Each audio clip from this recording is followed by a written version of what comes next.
उजेड ते बिबराळ रस्त्यावरील ओढ्याला पूर, पाण्यात अडकलेल्या शेतकऱ्याला ग्रामस्थांनी काढले सुखरूप बाहेर।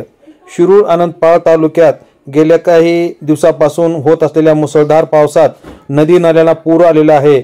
यात उजेड बिबराळ रोडवरील नाल्याला देखील पूर आला असून या पुरात उजेड येथील शेतकरी विठ्ठल शिवणगे वाहत जात असताना गावातील युवकांनी दोरीच्या साहाय्याने त्यांना सुखरूप बाहेर काढले। दरम्यान पुराच्या पाण्यात कोणीही रस्ता ओलांडू नये असे प्रशासनाच्या वतीने आवाहन करण्यात आले आहे। शिरूर आनंदपाळहून शकील देशमुख, एकमत डिजिटल, लातूर।